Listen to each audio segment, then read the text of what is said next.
We got something I've been excited for, obviously. Season 4, The Walking Dead, the final season, Unsolved Mysteries by my boy Panda Dares, bro. If you haven't, go ahead and subscribe to him. He does like other investigative gaming, I guess. It's cool. But without less yet, let's go ahead and start the video. All right. Previously on The Walking Dead, I always think that's like that's the hardest opening for like that was cool of him to think of that. That was cool. That'd always be cool to me. Expedition reached its second half as I scraped I don't the know why. barrel for mysteries surrounding Javier's story in A New Frontier. It sounds so I'm glad we got badass. it out of the way, since at one point I was considering skipping over it in favour of my beloved Season 4. We talked about character dynamics and romance, and we discussed... I will say I'm glad he did Season 3, because I mean it's like a part of it. You can't, you know what I'm saying? And then like they did throw in some aspects of Clementine, you know what I'm saying, explaining the story of AJ, like where he went. So they did like they kind of made it like somewhat important for Clementine and relevant for her. You know what I'm saying? So it wasn't completely like a blow off season, I guess. The future of in my Abby opinion, and at his least, family post Richmond's inevitable because collapse, Clementine's in it. whenever that may have been. However, it's time we finally deep dive into the final season. Indeed. My long-term personal favourite for many reasons. I think it's purely the atmosphere and the contained, heartwarming setting above anything else. Sitting alongside Season 1 as two of my favourite games of all time, ironically there's like 1,000 mysteries in this game for some reason, and I'd like to cover as much of these as possible in this video, so let's go. Thanks again for watching, and to all those who have been here since Season 1. We're ready for it, baby. Yes, sir.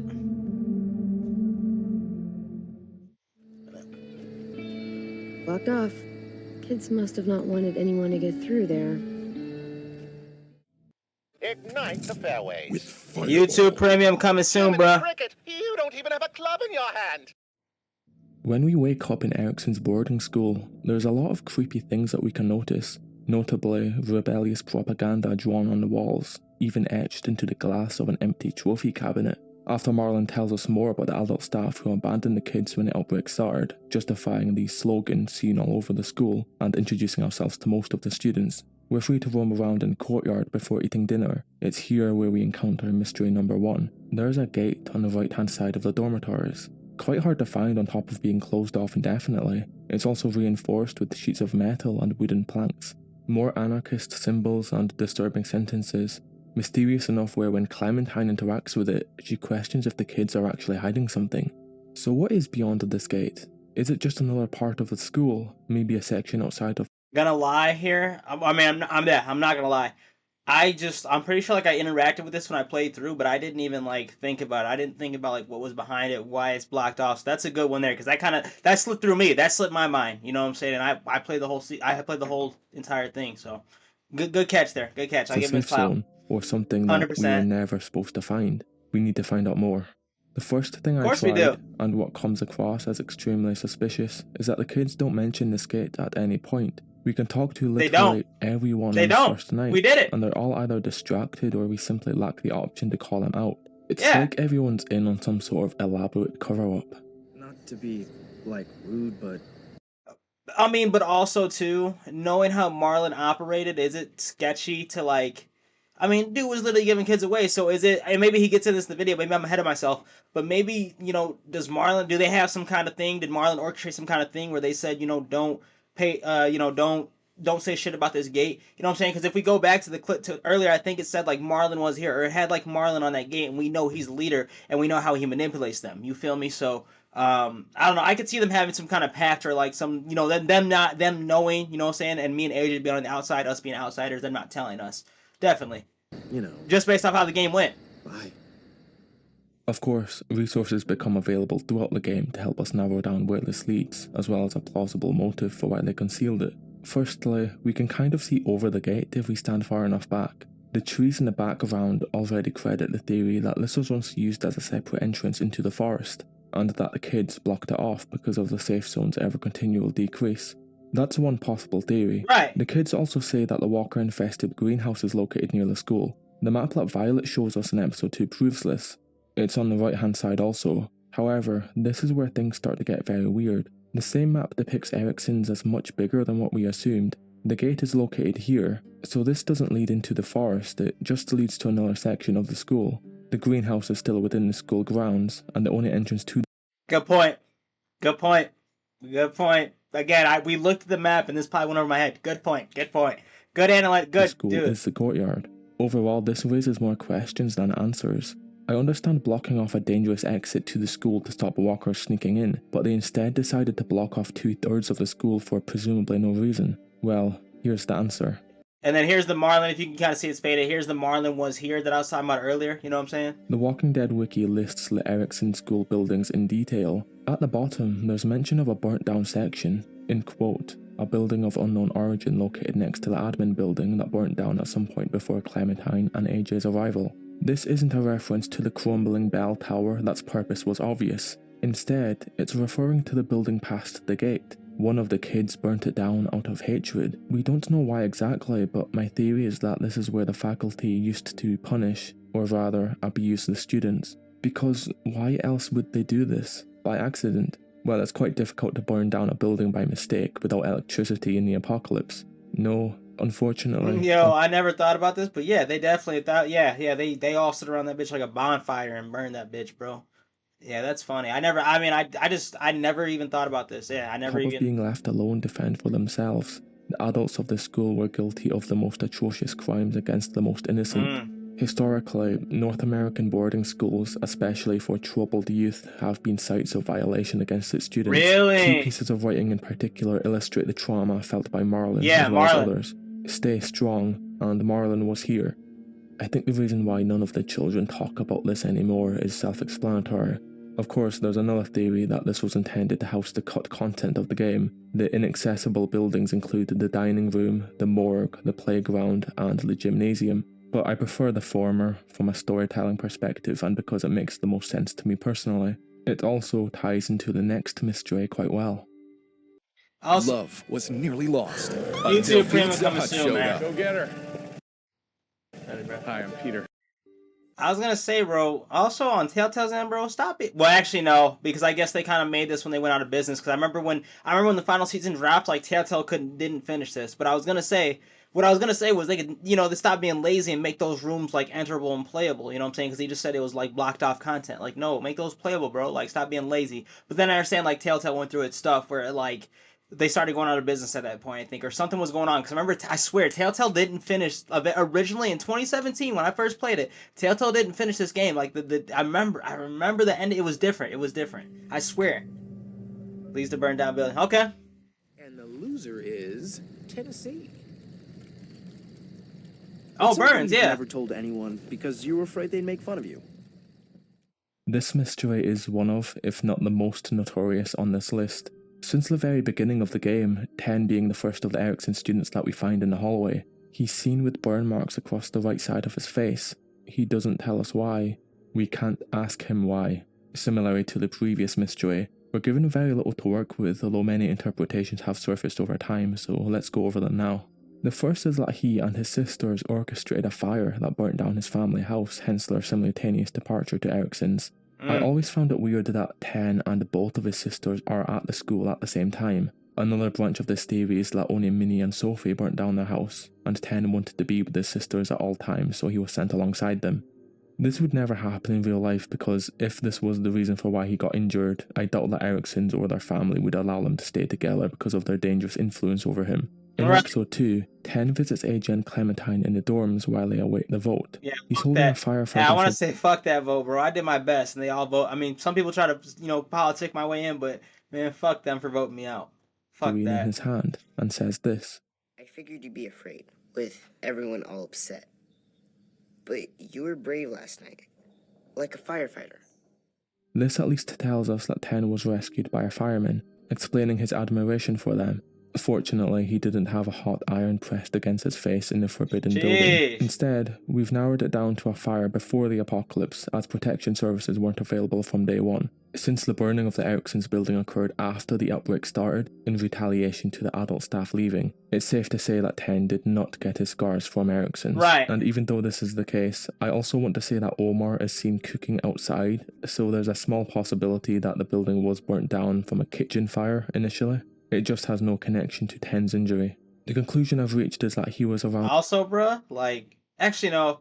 I don't know, cooking outside, bro. I was gonna say like them just cooking outside. That's nasty. But I guess you kind of grill outside, right? But at least they had a top on it, bro. Bro was just like grills have like tops, bro. Like that guy, like that kid was just stirring the thing with no like top, nothing. Like flies were probably just getting in there, bro. Like no, that's disgusting. I don't know why I just thought about that. 4 years old when he burnt down his home, forcing his family to send all of their children to Ericsson's, mostly for Ten's safety as he was so young. His adoptive older sisters, Minnie and Sophie, were appointed as his guardians to make sure he didn't harm himself further. I'll talk more about Ten's backstory in another mystery, but I think that's good enough for me.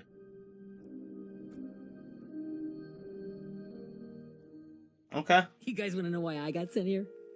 Willie, please, no. Chronic masturbation. That's bad. I don't. That was Throughout the game. we are given more insight on why some of the kids were sent to Ericsson's. Violet/Lewis share their story during the party in episode 3. Lewis caused his parents to get a divorce out of spite after not receiving singing lessons. He spent his dad's credit card on hotel rooms and jewellery as a ploy to facilitate their breakup. Violet let her grandmother off herself while watching television in the same room. She sat on the floor beside her for hours until her parents came home. When asked why she didn't call the ambulance, she shrugged and said it's not like she was going anywhere. Quite brutal, but she was only 11 years old at the time. The last character who kind of shares their story is Ruby. She reads out her report file at the same party. This isn't why she was sent to Ericsson's, but it gives us a pretty good idea. She used to have uncontrollable fits of anger, and even physically assaulted the senior faculty on several occasions. As for the other kids, their stories don't match, or we aren't given any information regarding their past. Let's start with Willie, since he's the most popular by far. He says that he was sent here for masturbation. But that doesn't make any sense because he's listed at only 12 years old in the present, the same age as 10. So before the outbreak he would have been like age 4. We can assume that he was only joking and didn't disclose the real reason, but why would he lie? And more importantly, why would a 4-year-old be sent here all by himself in the first place? I see. I didn't peep this. So what was he, like an orphan? Did his parents not want him? That's a good dude. Panda Dares, you're good. You're good. As right mentioned now. before, Ken had his sisters to keep him safe, and I have theorized that the aftermath of the house fire simply put too much strain on the parents, which was ultimately the reason why all 3 kids were transferred collectively. Reading his wiki article only repeats what we know, that it's unclear whether or not he was joking, and that he was born in 1999, like 10.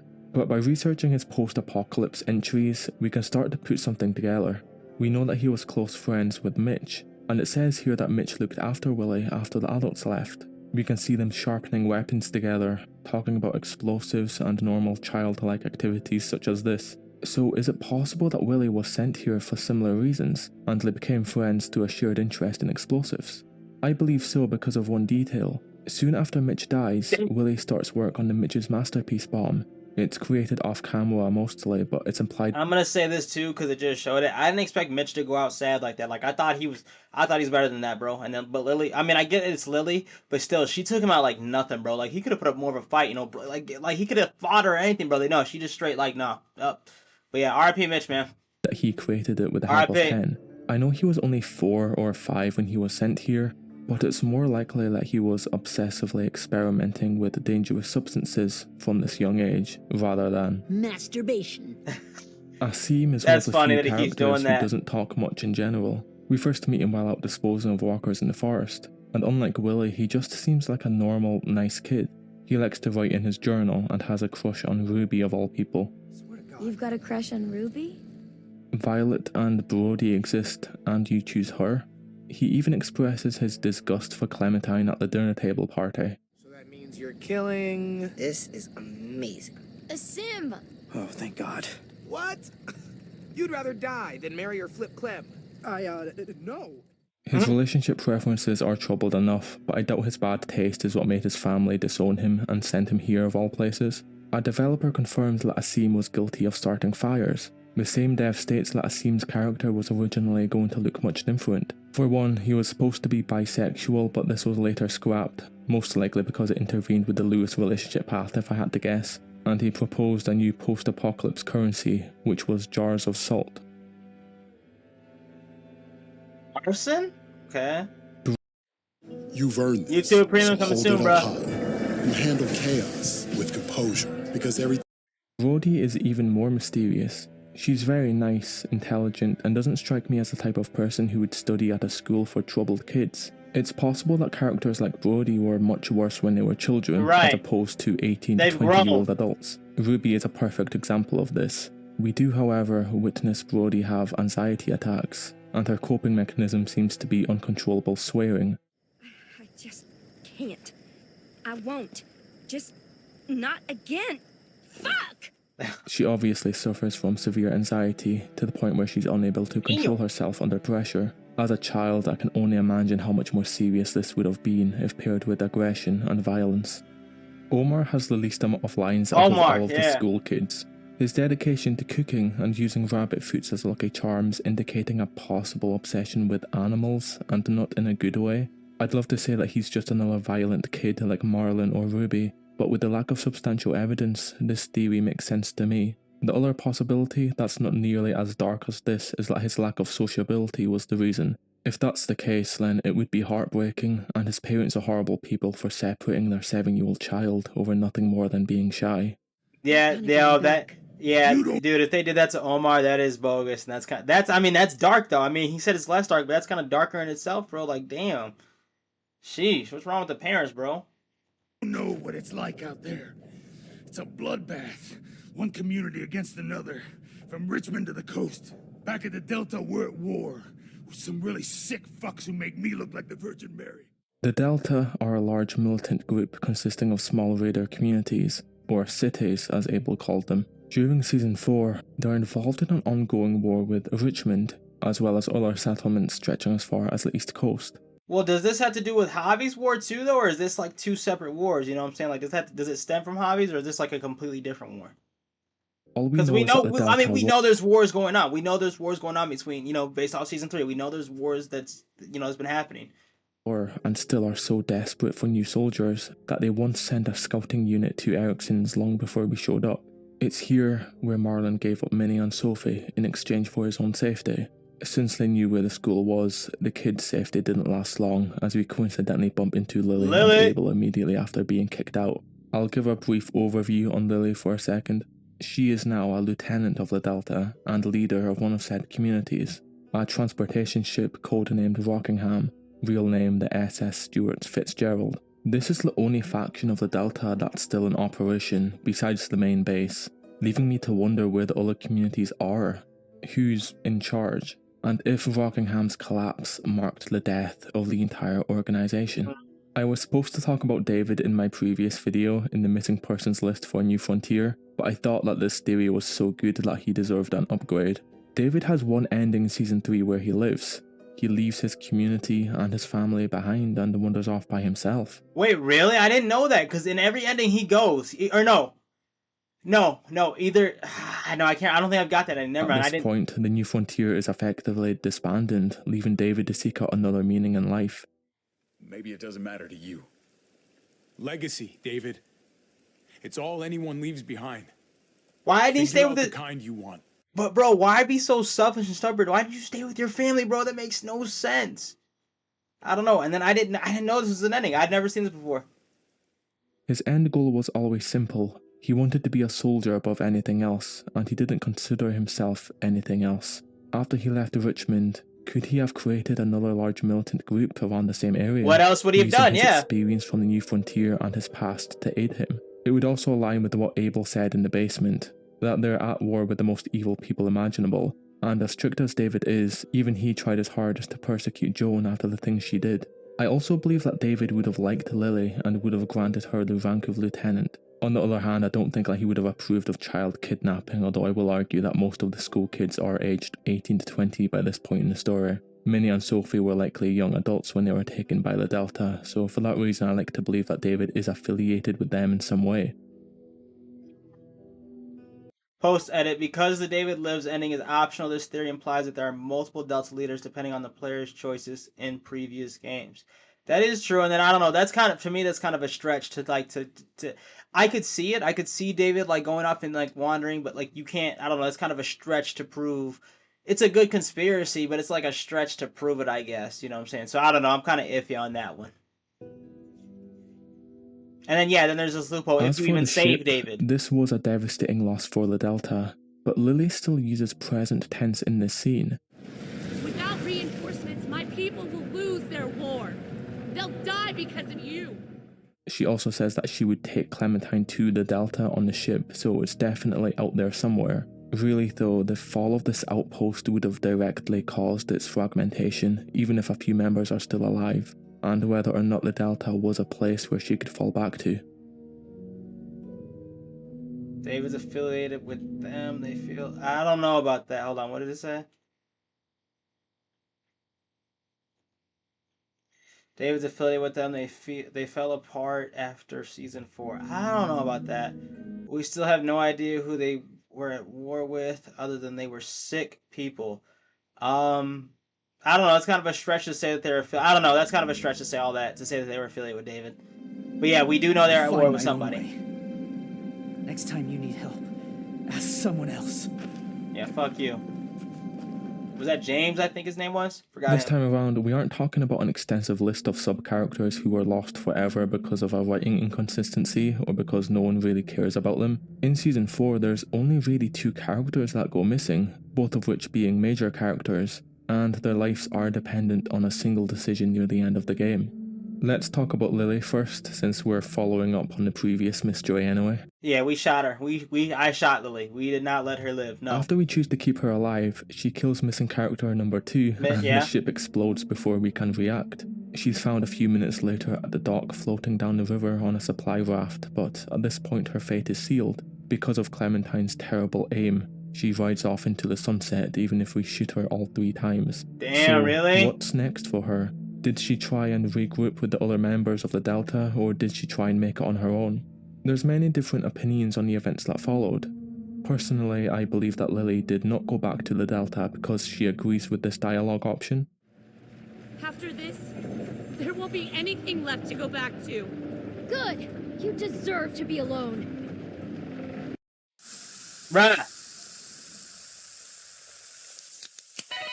Premium coming soon, bruh. Grip. Bruh, 2 in a row? Precision. That's the essence of driving. Lawfin. Maybe. To be honest, it's easier by yourself. And you got to think she has experience by herself. Before we see her in season 4, you got to think, depending on your choices, either she took off on foot or she took the RV in season 1.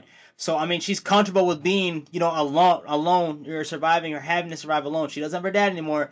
So I mean, I could see her going off, or if you choose to leave her alive, I could see her just drifting off and then doing her own thing. Yeah, I mean, she did it. She's done it. Nothing lasts, Clementine. Not friends, not love, not the place you call home. The words "nothing lasts" also betrays her dejection following the fall of her home. I also need to point out that Lily was responsible for Rockingham's longevity and the overall stability of her crew, according to her leadership role. I don't think that David or whoever was in charge of the Delta would have been happy with her, to say the least. The most intelligent thing to do in this situation is to play dead and make as much distance as you can. This way she can start fresh and at least survive without a possible target on her back. As for her chances of surviving out in the wilderness, quite high actually. I mean, Lee left her in a much more difficult situation back in season 1. Yeah. At this point, she was more inexperienced, still coping with the loss of her dad. She had absolutely no food, water, or a weapon to protect herself with. Her first reaction was to dart into the forest. That's how scared she was. On this occasion, it's nighttime, which I agree is extremely dangerous considering the amount of walkers in the area, but she still has the river, her crossbow, and whatever was in these crates to assist her along the way. That's true, she had more supplies. To the supplies that we can burn to distract the soldiers in the same episode. They're also visible in this scene here, but according to Clementine, they don't contain anything, they're just sheets of metal and wood apparently, rendering them completely useless for Lily. I mean, depending on the person, you could still find use for that somehow, some way. You know what I'm saying? If you're really crafty, if you really, you know what I'm saying, if you know how to use it, or if you really want to use the supplies, I wouldn't say it's completely useless, bro, because maybe Lily could find a way to use it. I don't know. Unless if she was, crafty or handy. I don't know. Either way, I'm 100% sure that she's alive, but tell me if you disagree. No, I think she's alive if you don't take her out, yeah.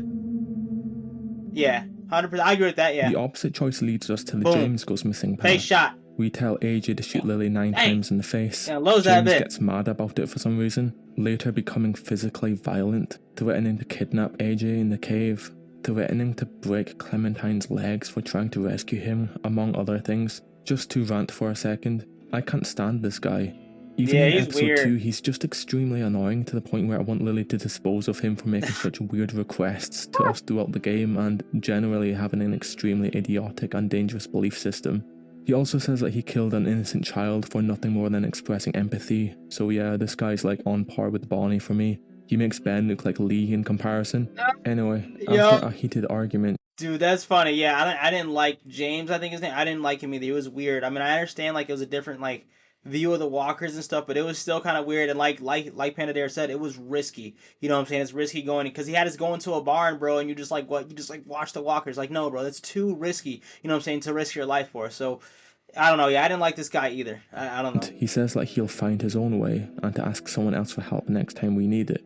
There's another path where he fends off the incoming walkers before we're separated, the only difference being his level of hatred towards Clementine and by extension the school, which I'll discuss later. For the remainder of the game, his fate is unknown, although the same developer, Kent, states that James is alive, remaining in the forest near Ericsson's but is no longer cordial with her. There's no mention of the other path, which is weird to me since both outcomes are drastically different in the level of mutual trust. Maybe James stayed close by in hopes of abducting AJ outside the walls. It wouldn't be out of place for him.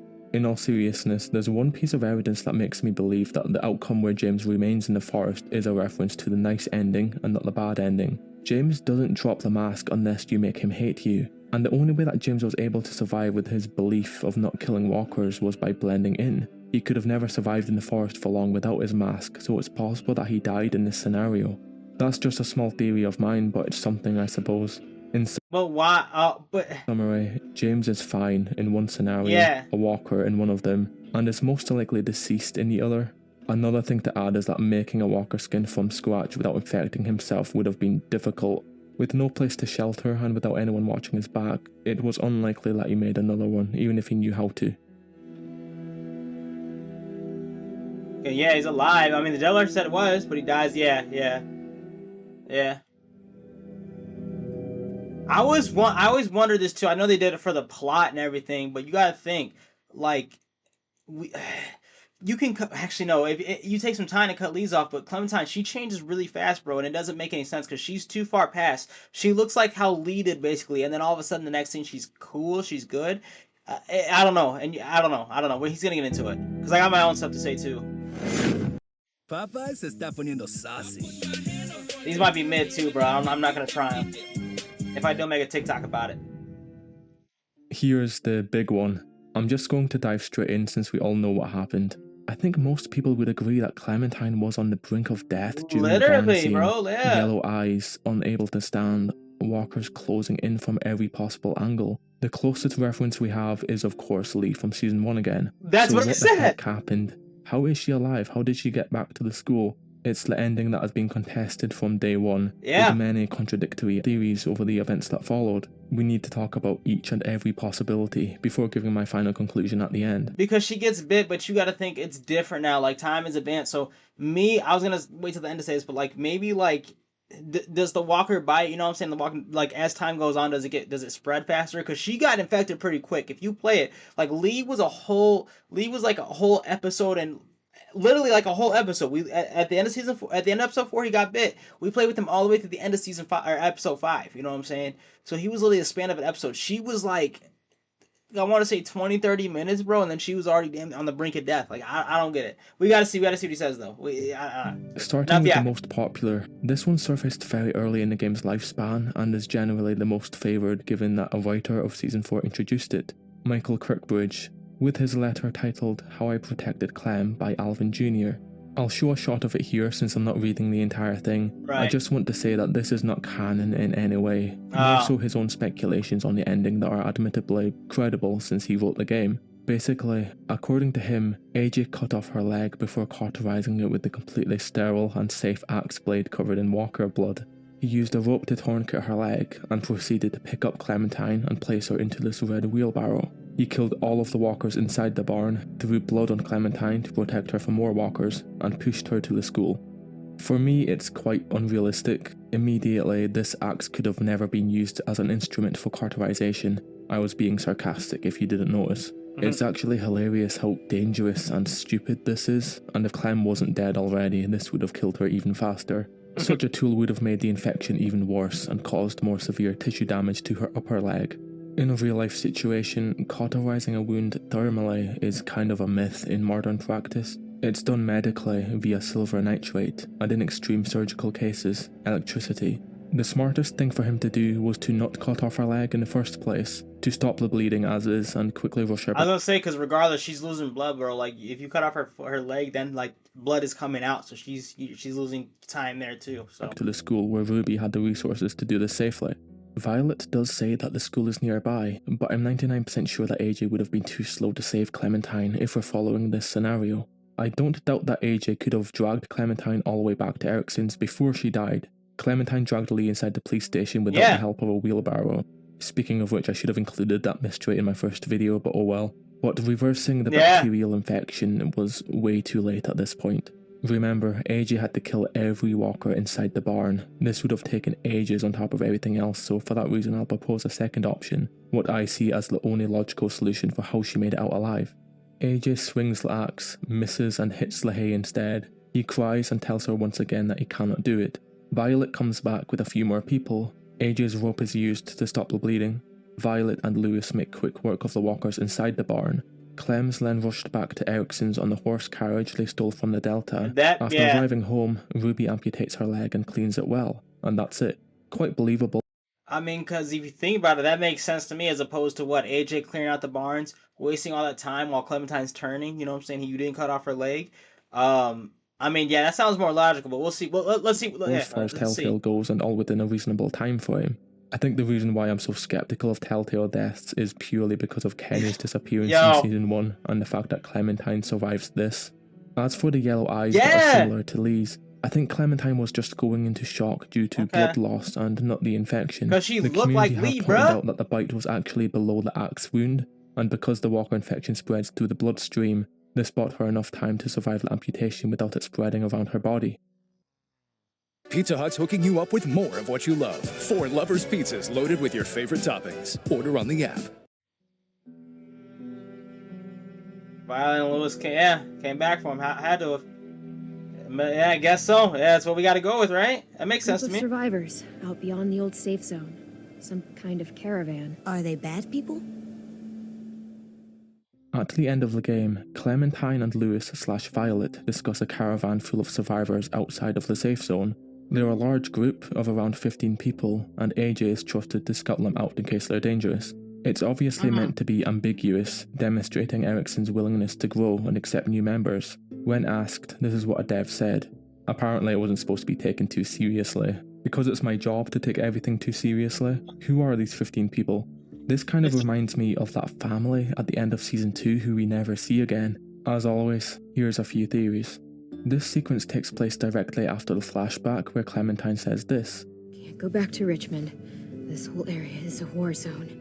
And a few minutes later, we're at the dinner table discussing a vehicle full of people resembling a fleeing community. Automatically, I'm comparing this to Kenny's RV, which was an escape vehicle in Season 1. Only this time around, there's twice as much people to credit this even further. So, could this have been Javier, his family, and some friend escaping Richmond? The location matches up well. They used the same road as Clementine, presumably, and we have their motive. I also claimed in my last video that Javi wasn't responsible for Richmond, so his best bet was to ditch the war and escape with his family. It's a good theory, but there's a few more I want to talk about first. It's possible that this was another community like Commonwealth or Alexandria from the comics and the TV show. It's the most common theory from what I've read. There's no evidence to support this unlike the last one, but I suppose it's conceivable. There is a long list of comic communities who it could have been, so a cameo appearance isn't out of the question. Of course, this could always be Kenny and the survivors of Wellington. Although a portion of Season 2 takes place in West Virginia, Wellington is way up north in Michigan. It's quite far away, but if they travelled south through Ohio, they would have eventually followed the Ohio River using a road adjacent to the school. It's a long shot, but remember, Kenny's priority was Fort Lauderdale in Florida, so southeast was the direction that he would have travelled. He likely came back to Wellington, saw that it was in ruins, befriended a few survivors to help him find a working vehicle, and hit the road. Tell me what you think about this one, because I'm about 50-50 on whether or not these are characters who we've seen before, or if they're complete strangers after all. This means that the group was intended not to be familiar characters, although from an in-universe perspective, it's still possible. Yeah, I guess if you could prove it, bro. Like you could say it's Javi, because I was gonna say it's Javi, like the pickup van, because that's how they travel, was like kind of a pickup van. But you could say it's Kenny too if you can link it. You know what I'm saying? If you can prove it, it can be anything. It says, I don't know, that's kind of lame. That's kind of lame to go with callbacks, bro. Like done with callback. Like I don't know. That's kind of lame, to be honest. But too bad we'll it's never just know the better answer to to this question. We Kicked took out the forever. vote. You have to leave. Don't we get to vote? I vote that we stay. Sorry. That's not how it works. Right. It's unsettling just how close Clem and AJ were from being banished from the school forever, only to show up one day later like nothing ever happened. This is another entry in the hypothetical what-if scenarios that I include in almost every video.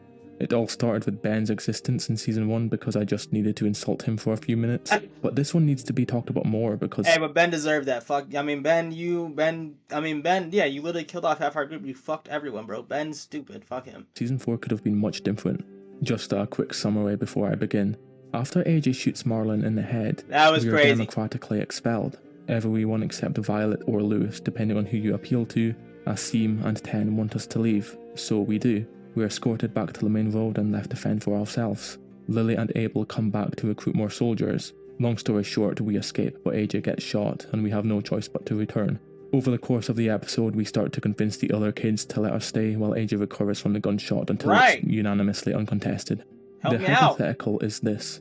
What would have happened if AJ didn't get injured, if we were sent back into the wilderness with no mode of transport? How long would they have survived, and what would have Season 4 looked like? It's uncertain which direction they would have taken, but in Episode 1 we are shown a map of Ericsson's and its surrounding area. Unfortunately, this isn't a north-south map, so we can't pinpoint a direction. We only have the flow of the Ohio River to use as reference. Typically this would be northeast, or a 40-degree angle. The path that we use to reach the main road is here, through the hunting grounds. We can confirm this in another scene where we are escorted through the forest. The only other path named the Forest Path takes us to the old shack where we fish with Brody and Violet. This is also where Zombie 10 is found at the end of the game. Damn. The map indicating that it doesn't lead anywhere else. It ends abruptly, unlike the other one which extends outside of the safe zone. When we approach the end of the safe zone, Violet looks to her left, shrugs her shoulder, and says this. The road's that way. Left in this case is north, according to the river, so Clem and AJ would have travelled north. They weren't given any supplies either. Lewis gives AJ his gun back and that's about it. None of their backpacks contain anything that useful. I know that Clem and AJ were experienced, but they were never in a situation where they didn't have their car until this point. You can argue that in Season 3 she was in a similar situation by herself and without a vehicle, but I disagree. She was residing nearby at Prescott and didn't have to care for a 5-year-old kid. It's not comparable in the slightest. This is a horrible situation to be in considering the walker population of the area. Clem and AJ needed to find shelter as soon as possible or pull a Russell and hike down the road through the dead of night. Eventually they could have hitchhiked, but I don't think there's much traffic 8 years into the apocalypse. Russell's story takes place 184 days in, barely half a year, so yeah, no one was driving down this road, which is potentially a good thing depending on how you look at it. The rest of this hypothetical is so cryptic that I don't even know where to begin. She could have changed her mind and thought returning to Richmond was suddenly a good idea. Maybe they stayed by themselves for a few more years. Either way, I'm glad that they let her back in because this part is quite upsetting, and let's be honest, it's only really AJ's fault. It's Marlon's fault. AJ did right. To me, he did right, bro. I mean, I didn't feel bad for Marlon. So yeah, knocked out of Ericsson's and definitely kicked out of Ericsson's and definitely followed the Ohio River north. If we were, yeah. Other people enjoy the celebration. I enjoy the preparation. Oh, here. Kenny's hat. Oh, what happened to it? Well, yeah, because Clementine's not gonna take her hat off He's old mine enough. for his. You make him wear it. It'll keep the sun out of his eyes. That's important. Kenny's hat was given to us at the end of Season 2 in one specific ending. Contrary to the theory that it's never seen again, and that the devs didn't want to include it as it conflicts with the other endings, it can be seen once in A New Frontier, assuming we followed through on that ending and have a save file. She has a nightmare of Ellington's fall. Edith comes into the room and tells her to pack her things and escape. Here, we can choose to take Kenny's hat from the shelf and run into the forest where the story proceeds. That's Now, dope. it's from this point forth where Kenny's hat isn't seen or mentioned again. The first thing I did was compare the backpacks from Season 4 and this scene, which takes place 5 or so years in the past. They look the same. Surprisingly, they're the same backpack, Yeah. confirming that she didn't lose the backpack itself, thus her belongings inside. Yo, good. Hey, good investigate. Good. That was good. Good investigating right there. Good thinking. But also to the creative writers at Telltale, you know, good consistency too. Keeping up with that. That's amazing. That's great. I believe that So one of detailed. the That's so things cool, happened man. here. And by the way, Love I'm gaming, talking man. about in-universe ambiguity over developer intent. Just so you know, obviously this wasn't meant to be anything, but it's fun to hypothesize. Number 1 is that she or AJ lost it. in a AJ struggle is or a in a kid, run. and kids lose things easily. Alright. It's plausible that Clementine gifted AJ Kenny's hat when he became old enough to wear it. This is exactly what Kenny said, so she took his advice, but he lost it soon afterwards. The second theory is that they traded it for something. Anything really. Kenny says that it's important for keeping the sun out of your eyes, which is extremely valuable in the apocalypse combined with the cover and protection it provides. Clementine also wears her own hat. That makes sense too. If you're more south, well, depending on where Clementine was at, where she went. We're in Ohio. Never mind. I mean, I don't know. I guess it gets hot, right? If the sun comes out in Ohio, I guess you're gonna need a hat no matter what, to right? hide her hair so it cannot be grabbed, which is arguably even more useful. While out in the wilderness between seasons 2 and 3, for she hair could have purposes. traded it with a member of the New Frontier or a group of strangers. Yeah. The third and final possibility is that she burnt it in a fire, similar to how she burns the photograph and the drawing at the beginning of Season 2. This one is more upsetting, but we've seen her do this before with other sentimental items. Also, too, if you, because I didn't burn the drawing, but so if you didn't, bro, they should have kind of kept that, you know, for consistency. They kind of should have kept that photo, you know, showing up in the story if you didn't burn it at that point. I don't know. That would have been cool consistency for me because it's a photo of Lee. That's why. Or photo of Lee or She was whatever also drawing. much further north than when she was with Krista, so she could have had to use it as fuel to keep AJ alive. I just wish that Kenny's had returned in Season 4. It would have brought us back to his farewell scene in Season 2, which I still believe that whole ending was the best thing in the series, on par with Lee's death in Season 1. Also, the finale where AJ fishes Clementine's hat out of the river and she tells him to keep it, it would have been much better if it was Kenny's hat, but his legacy lives on either way, I suppose. Yeah. He will remember that, yo! AJ lost it. Fucking AJ, bro. This is a small post-edit. The next mysteries are bonuses that I wasn't able to make much out of. One of them was originally going to be mystery number 6, but I decided to change. No, bro, post it. Post the content. We'll react. Let's later. go. Bonus. What happened then, Minerva? Post it, yeah. Definitely. I killed her. What the fuck? The character, Sophie, is a whole mystery in of itself. Her story is one of heartbreak you never and see a picture of her, obscurity, right? owing to the fact that she's the only significant character who we never see in person. Yeah! She died long before we had the chance to meet her, trying to escape the Delta with Minerva before being captured and killed. While at Ericsson's, she was their primary supply runner alongside Minerva and Marlon, and that's essentially the extent of the information we're given. We can, however, find pictures of her in Clementine and AJ's room, Okay, then we did see formerly pictures, the okay. sister's room, as we're told by Violet. There's a secret photo album in the bedside cabinet, showcasing her and her siblings. Okay, I must have missed this. Because I don't remember seeing this, bruh. Dude, Panda Dares, you're good. You're good. You're better than me. You're good. You're good. You're fucking good. Lives before the apocalypse.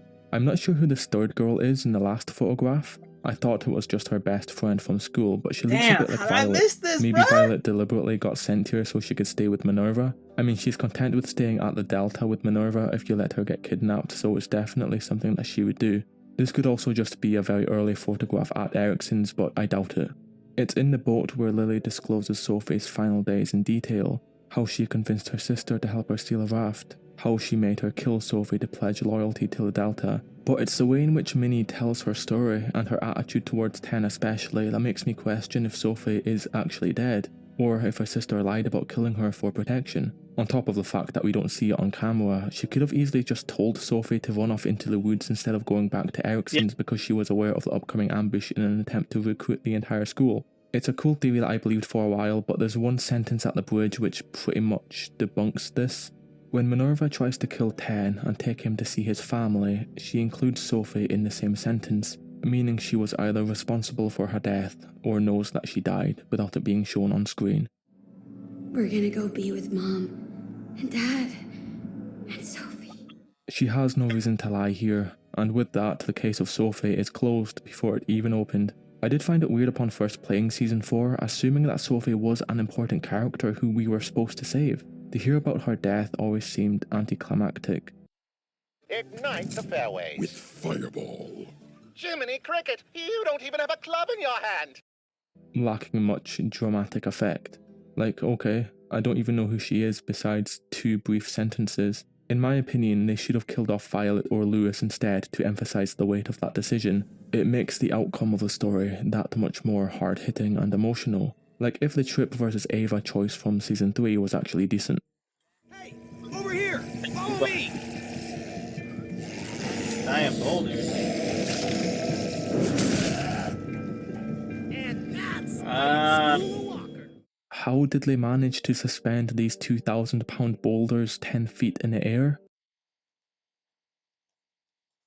Say they have tools, right? Like, I mean, you got kids there, they're kids. They have like crates and stuff, like wheels, like barrels and stuff. Like, it's not just them, lugging the rocks, all the way up. You know what I'm saying? Where the rocks came from, that's a good question too. The river? I don't know.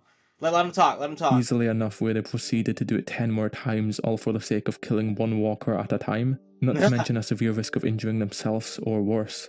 It would have taken the combined efforts of all of the kids, and even then I don't think it's possible. Maybe Minerva, who's not even at the school anymore, Marlon and Omar, Mitch and Lewis maybe. The only theory I believe is that they somehow summoned the power of Kenny, Lee and Javier all at the same time. I don't know, something that's disturbing though, and I was going to include this but just didn't get around to unfortunately, is the number of deceased kids at Erickson's. They're briefly mentioned at the party but we're given nothing regarding their cause of death. I just hope that these rocks didn't fall and hurt anyone walking past. Sheesh. That wraps up the final season of The Walking Dead. There were so much mysteries this time around, and I was so excited to make this one from day one. By the way, thanks again to everyone who's been watching since Volume 1, or if this is your first one. If I do return to The Walking Dead, it would be for a one-off mystery, or a compilation of mysteries that I forgot across the series. That could be fun actually, because there's a lot of things that I missed, and I could lump them all into one. There's also the Michonne/400 Days video. I can't say I've done everything until I do those, so I guess I'll have to make that at some point.